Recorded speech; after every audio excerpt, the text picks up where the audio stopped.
Okay, hi. My name is Tessa Baldwin, and this is my YouTube 2 assignment for Dr. Houlahan's music and culture class at Millersville University.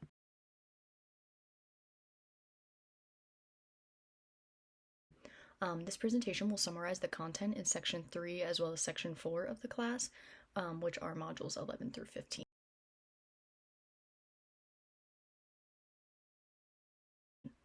Beginning with Module 11, Module 11 covers rhythm, tempo, and meter.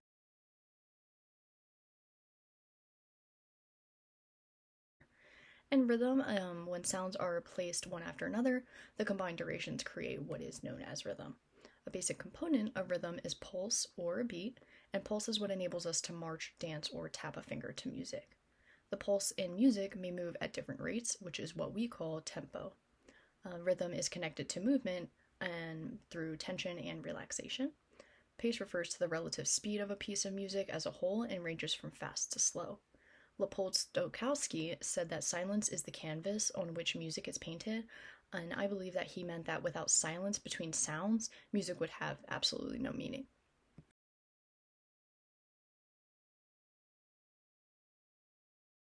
Moving on to tempo. Tempo is an Italian musical term which is now used universally to refer to how fast a music composition is played. Musicians use the metronome, which is shown in this picture, and they use the metronome to precisely measure tempo in terms of beats per minute. A composer may choose to have the tempo quicken within a piece, and this term is accelerando and describes a gradual increase in tempo. Ritardando, otherwise known as rallentando, refers to music that gradually slows down. And the final bars of the Hallelujah chorus from Handel's Messiah is an example of this. The subtle speeding up and slowing down of music is called tempo rubato, or rubato, which is Italian for stolen time.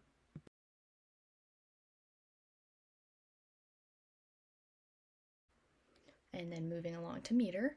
Meter organizes pulses into groupings called measures, depending on the pattern of stressed, strong or accented, or unstressed, weak or unaccented beats. A pattern of alternating strong, meaning stressed, and weak, meaning unstressed beats, creates a duple meter.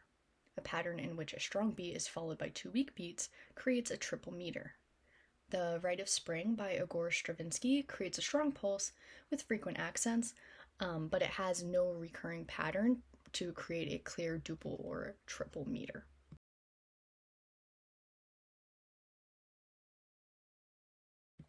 We're going to move along to Module 12. Module 12 involves melody and harmony.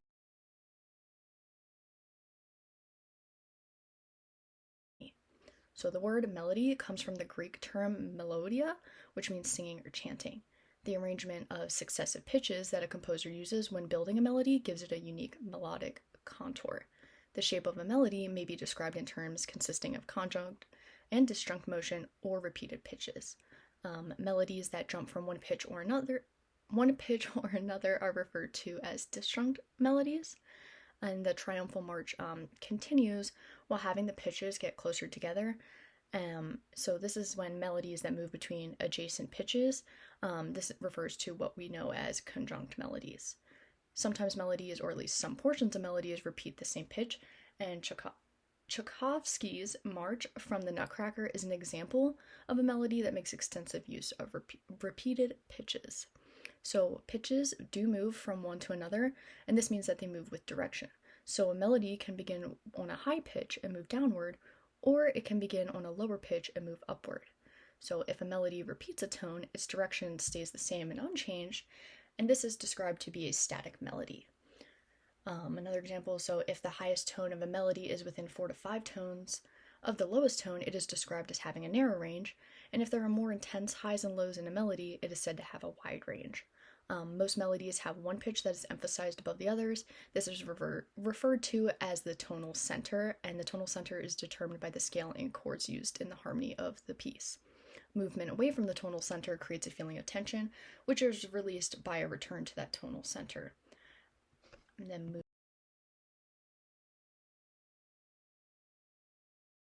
moving along, we're going to go to harmony. So melody represents the horizontal aspect of music, meaning that it consists of tones that are sounded one after another in a linear fashion, whereas harmony involves the vertical aspect of music, using tones of different pitches that are sounded together.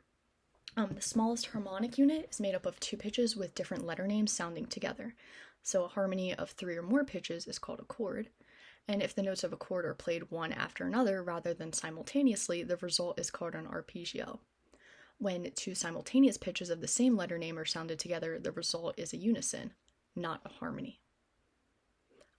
Consonants and dissonance, so concordant sounds, they go well together. Concordant sounds go well together, and the discordant sounds are pitches that sound as though they clash.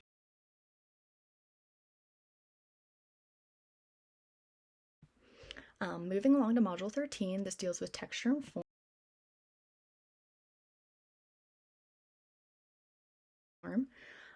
Horizontal meaning melody and vertical meaning harmony. Those strands relate to one another, which refers to musical texture. So monophony doesn't mean that only one singer or instrument is present. However, there may only be one voice. So in the context of texture, the term voice refers to a single melody played or sung by one or more performers.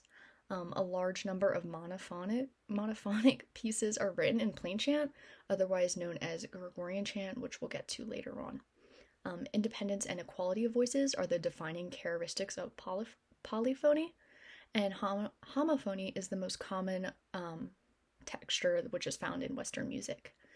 And then an aria, which is found in homophonic music, this is a song, tune, or a melody which is sung by a single voice with or without accompaniment, and is often part of a larger work. An example of this would be Un bel dì by Puccini.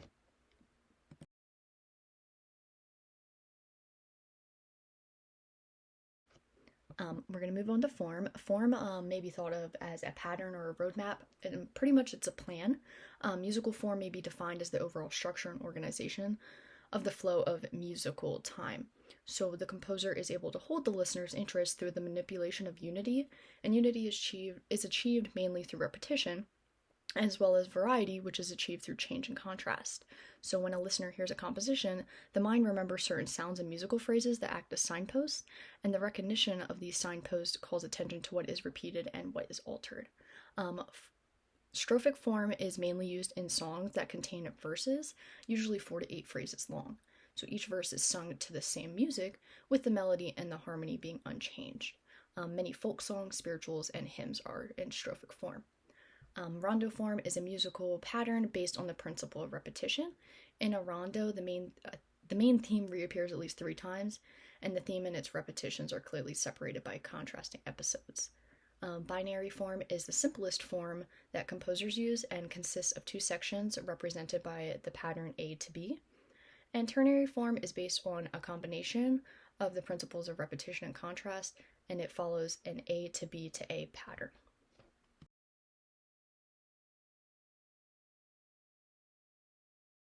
Moving along to the last few modules, we have modules 14 and 15, which deal with the medieval and the Renaissance time period.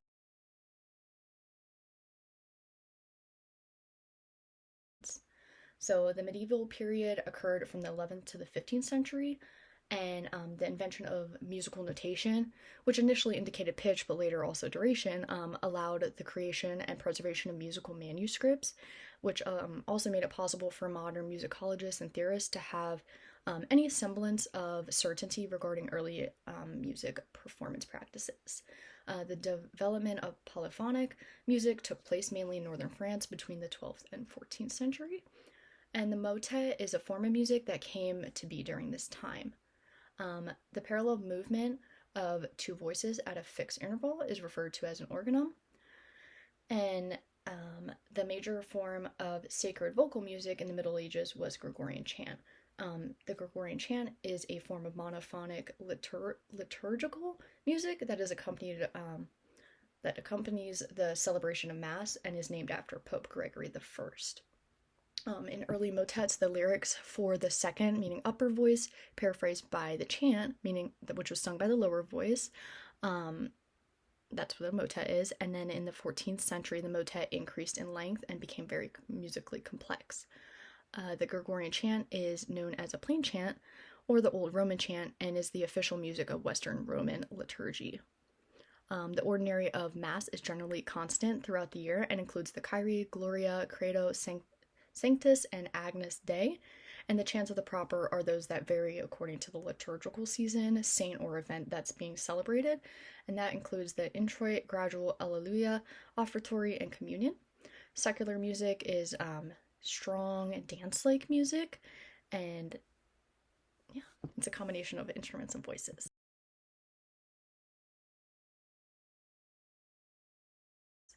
And then moving on to the Renaissance period. Renaissance is a French term that means rebirth.